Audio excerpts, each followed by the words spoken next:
Good morning class. जैसा कि कल हमने पिछले वीडियो में पढ़ा था कि प्रबंध क्या होता है, प्रबंध के कार्य क्या होते हैं, प्रबंध की आज हम लोग पढ़ेंगे प्रबंध की विशेषताएं और उनके महत्व। ठीक है, विशेषताएं क्या होती हैं? इसमें पहला पॉइंट है प्रबंध एक उद्देश्य पूरक प्रक्रिया है। ठीक है, दूसरा है प्रबंध एक निरंतर जारी रहने वाली प्रक्रिया है। तीसरा प्रबंध एक सामूहिक क्रिया है और चौथा है प्रबंध एक सर्वव्यापी प्रक्रिया है। ठीक है, ये चार आपकी विशेषताएं हैं जिनमें हम पहले के बारे में जानते हैं। प्रबंध एक उद्देश्य पूरक प्रक्रिया है, अर्थात हम प्रबंध क्यों करते हैं? किसी भी निर्धारित लक्ष्य को प्राप्त करने के लिए हम प्रबंध करते हैं। जैसे हमने कल प्रबंध की डेफिनेशन आपको बताई थी कि विभिन्न व्यक्तियों के समूह द्वारा निर्धारित लक्ष्य को प्राप्त करने की कला को हम प्रबंध कहते हैं। ठीक है, तो प्रबंध एक उद्देश्य पूरक प्रक्रिया है, अर्थात हम किसी व्यवसाय का क्या उद्देश्य होता है? अधिक से अधिक लाभ कमाना।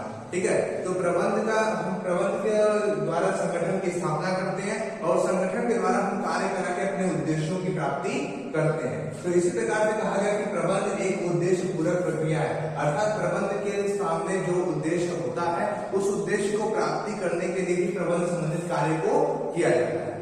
ठीक है, नेक्स्ट आपका आता है प्रबंध एक निरंतर जारी रहने वाली प्रक्रिया है, अर्थात क्या है? प्रबंध बच्चा पैदा होता है, ठीक है, वह जन्म से ही प्रबंध संबंधित कार्य करने लगता है। ठीक है, अगर आप स्कूल आते हैं तो स्कूल आने के लिए आप ड्रेस पहनते हैं, ठीक है, टिफिन लेते हैं, बैग में कॉपी देखते हैं, फिर बैग लेके स्कूल चल देते हैं। ठीक है, तो वो भी एक प्रबंध का ही पार्ट है आपका। इसी प्रकार से हम व्यवसाय करते हैं तो व्यवसाय में भी हमको पूंजी की आवश्यकता पड़ती है। ठीक है, व्यवसाय किस स्थान में करना होता है उस स्थान की आवश्यकता पड़ती है। ठीक है, किस चीज का व्यवसाय करना पड़ता है इसकी भी आवश्यकता होती है। ठीक है, तो इसीलिए बोला कि प्रबंध एक निरंतर जारी रहने वाली प्रक्रिया है, अर्थात कभी भी यह रुकने वाली प्रक्रिया नहीं है। यह व्यक्ति के जीवन से लेकर उसकी मृत्यु तक लगातार चलती रहती है। ठीक है, इसी प्रकार से व्यवसाय में भी हम निरंतर जो है प्रबंध संबंधित कार्य को करते रहते हैं। जैसे बताया गया कल एक पॉइंट बताया था आपको, नव प्रवर्तन या नवाचार।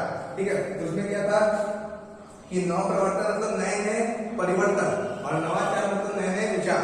ठीक है, तो प्रबंध संबंधित कार्य में ही हम नए नए विचार द्वारा नए नए मशीनों का निर्माण करते हैं और नए नए परिवर्तन द्वारा ही हम व्यवसाय में वृद्धि करते हैं। उसी प्रकार से इसीलिए बोला जा रहा है प्रबंध एक निरंतर जारी रहने वाली प्रक्रिया, अर्थात कभी भी यह रुकने वाली प्रक्रिया नहीं है।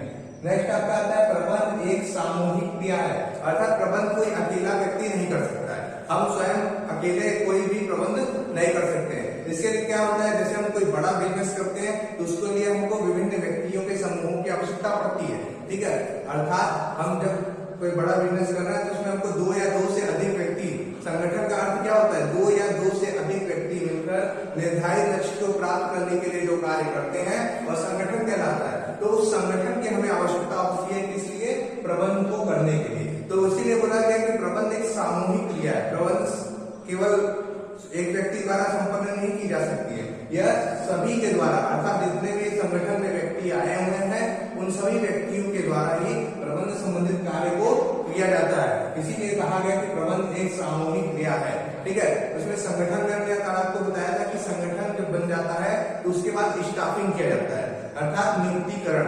उसमें हम जो व्यक्ति जिस योग्यता कुशलता के आधार पर रहता है उसको उससे विभिन्न पदों पर हम नियुक्त कर देते हैं। ठीक है, फिर आपका नेक्स्ट आता है प्रबंध एक सर्वव्यापी प्रक्रिया है, अर्थात ऐसी प्रक्रिया है जो सभी के द्वारा, चाहे वह राजनीतिक हो चाहे वह आर्थिक हो, ठीक है, वह किसी भी चीज की हो, तो सभी के द्वारा की जाने वाली प्रक्रिया है, कोई स्पेशल किसी चीज के लिए नहीं। यह सभी के द्वारा, चाहे वो जिस भी कार्य करते हैं, चाहे जो कार्य करते हैं, उस सभी कार्यों में प्रबंध की आवश्यकता होती है। नेक्स्ट आपका आता है प्रबंध के महत्व। प्रबंध के महत्व क्या होते हैं? पहला, प्रबंध एक सामूहिक लक्ष्यों को प्राप्त करने में सहायक होता है। बोला प्रबंध जो होता है वह सामूहिक लक्ष्यों को प्राप्त करने में सहायक होता है, अर्थात जब भी हम प्रबंध संबंधित कार्य करते हैं तो वह केवल एक ही व्यक्ति का लक्ष्य नहीं होता है, वह जितने भी समूह में व्यक्ति कार्य कर रहे हैं उन सभी व्यक्तियों को एक टारगेट दे दिया जाता है। ठीक है, एक लक्ष्य दे दिया जाता है कि आपको इसमें लक्ष्य को प्राप्त करना है। तो इसीलिए कहा गया कि प्रबंध एक सामूहिक लक्ष्यों को प्राप्त करने वाली प्रक्रिया है। ठीक है, अर्थात सामूहिक लक्ष्यों को प्राप्त करने में सहायक होते हैं। ठीक है, अर्थात क्या है कि प्रबंध का जब भी हम कार्य करते हैं तो उस कार्य के द्वारा ही हम सामूहिक लक्ष्य प्राप्त करके अपने व्यवसाय में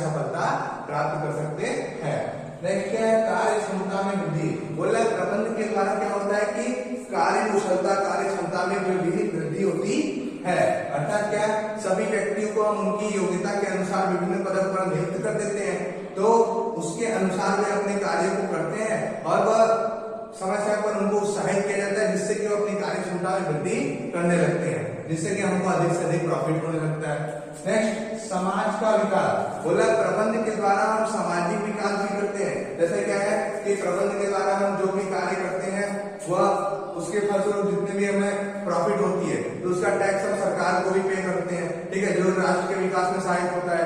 राष्ट्र का विकास होगा तो समाज का विकास होगा भी, ठीक है। और प्रबंध के द्वारा समाज का विकास और कैसे कर सकते हैं, जैसे क्या सामाजिक लोगों को ही हम अपने यहाँ काम दे सकते हैं, ठीक है। संगठन में व्यक्ति का समूह जो आता है उन समूहों वही समूह जो है समाज का कहलाएगा, ठीक है, और उसी लोगों को हम कार्य देकर उनका हम विकास कर सकते हैं, ठीक है।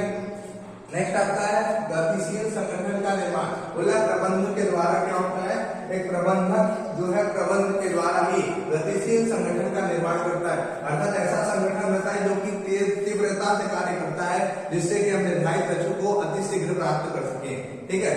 नेक्स्ट, व्यक्तिगत उद्देश्य प्राप्त करने में सहायक। बोला प्रबंध के द्वारा प्रबंध संबंधित कार्यों को कराने वाला व्यक्ति प्रबंधक कहलाता है। तो प्रबंधक का भी एक उद्देश्य होता है, एक लक्ष्य होता है उसका कि हमको इतना प्रॉफिट हर साल प्राप्त करना है। तो वही बोल रहे हैं कि प्रबंध के द्वारा ही हम व्यक्तिगत उद्देश्य को प्राप्त करने में सहायक होते हैं, ठीक है। अर्थात जो भी हमारा व्यक्तिगत उद्देश्य, प्रबंधक का व्यक्तिगत उद्देश्य है, उस उद्देश्य को प्राप्त करने के लिए प्रबंध अत्यधिक महत्वपूर्ण होता है, ठीक है। एक बार फिर से रिवीजन कर देते हैं आपका प्रबंध की विशेषताएं में। पहला है आपका प्रबंध एक उद्देश्य पूरक प्रक्रिया है, अर्थात प्रबंध के द्वारा हम जो मेरा निर्धारित लक्ष्य है उस उद्देश्य को प्राप्त करने के लिए ही प्रबंध संबंधित कार्य को किया जाता है, अर्थात प्रबंध के द्वारा ही किसी भी उद्देश्य की पूर्ति की जाती है। नेक्स्ट आपका प्रबंध एक निरंतर जारी रहने वाली प्रक्रिया है, अर्थात जब भी हम प्रबंध संबंधित कार्य करते हैं तो वह कभी भी रुकने वाली प्रक्रिया नहीं है, वह निरंतर जारी रहने वाली प्रक्रिया है। अर्थात जब तक हमारा व्यवसाय चल रहा है तब तक हमको नए नए परिवर्तन करने होते हैं, नए नए विचार उत्पन्न करने होते हैं और नए नए प्रबंध संबंधित कार्य भी करने होते हैं। अर्थात यह बोल रहा है कि प्रबंध एक निरंतर जारी रहने वाली प्रक्रिया है। नेक्स्ट आपका प्रबंध एक सामूहिक क्रिया है, ठीक है। प्रबंध मतलब कि कोई स्वयं अकेला व्यक्ति प्रबंध संबंधित कार्य को नहीं कर सकता है। बोल रहे प्रबंध एक सामूहिक क्रिया, अर्थात विभिन्न व्यक्तियों के समूहों द्वारा ही हम प्रबंध संबंधित कार्य को कर सकते हैं, इसीलिए कहा जा रहा है कि प्रबंध एक सामूहिक क्रिया है।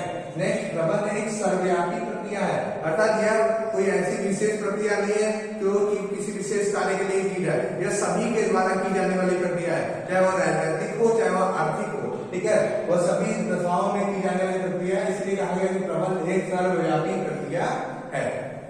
नेक्स्ट, प्रबंध के महत्व में पहला है आपका प्रबंध सामूहिक लक्ष्यों को प्राप्त करने में सहायक होता है, अर्थात प्रबंध का महत्व यह है कि प्रबंध के द्वारा ही हम जो संगठन का सामूहिक लक्ष्य है उस लक्ष्य को प्राप्त करने में हम सहायक होते हैं। नेक्स्ट क्या है, कार्य क्षमता में वृद्धि। बोल रहा है कि प्रबंध के द्वारा ही हम व्यक्तियों की कार्य कुशलता में वृद्धि करते हैं, जिससे कि हमें अधिक से अधिक प्रॉफिट होने लगता है, ठीक है। जैसे क्या होता है कि इसमें विभिन्न व्यक्तियों को उनकी योग्यता के अनुसार उनके पदों पर नियुक्त कर देते हैं, जिससे वह अपने कार्यों को अपनी कार्य कुशलता के आधार पर करने लगते हैं, जिससे उनकी कार्य क्षमता में वृद्धि होती है। नेक्स्ट, समाज का विकास। बोल रहे कि प्रबंध के द्वारा क्या होता है कि समाज का विकास होता है, अर्थात समाज में ऐसे भी लोग हैं जिनको रोजगार नहीं मिल रहा है, लेकिन अब एक प्रबंध संगठन जब हम जुटाते हैं, संगठन व्यक्तियों के समूह को बुलाते हैं, तो उसमें हम ढेर सारे व्यक्तियों को बुला लेते हैं और उनको उनकी योग्यता के अनुसार, अर्थात जैसे हमने कल बताया था कि जो व्यक्ति सेल्स करने योग्य उसको हम विक्रय के लिए लगा दिए, जो व्यक्ति अकाउंट संबंधित कार्य कर सकता है, लेन देन संबंधित उसको हम अकाउंटेंट बना दिए, जो नहीं पढ़ा लिखा व्यक्ति उसको गेटमैन बना दिए। तो ऐसे करते हुए उनको उनकी योग्यता के अनुसार हम उनको विभिन्न पदों पर नियुक्त कर देते हैं और एक प्रकार से उनको रोजगार दे देते हैं। इससे क्या होता है कि प्रबंध के द्वारा समाज का भी विकास होता है। नेक्स्ट, प्रबंध गतिशील संगठन का निर्माण करता है। बोल रहा है प्रबंध ही है जो कि एक गतिशील संगठन का निर्माण करके हम तीव्रता से व्यापार में वृद्धि कर सकते हैं, अर्थात प्रबंध के द्वारा ही गतिशील संगठन का निर्माण किया जाता है, जो कि तीव्रता से व्यवसाय संबंधित कार्य को किया जाता है, करता है, जिससे कि हमको अधिक से अधिक लाभ प्राप्त होता है। नेक्स्ट, व्यक्तिगत उद्देश्य को प्राप्त करने में सहायक। बोल रहा है प्रबंधक का भी लक्ष्य होता है, कुछ व्यक्तिगत उद्देश्य होता है कि हमको हर साल इतना प्रॉफिट करना है, ठीक है, इतना लाभ हमको प्राप्त करना है, तो उस उद्देश्य को प्राप्त करने के लिए भी प्रबंध अत्यधिक महत्वपूर्ण होता है। आज के लिए इतना ही, फिर नेक्स्ट वीडियो में मिलते हैं। Thank you.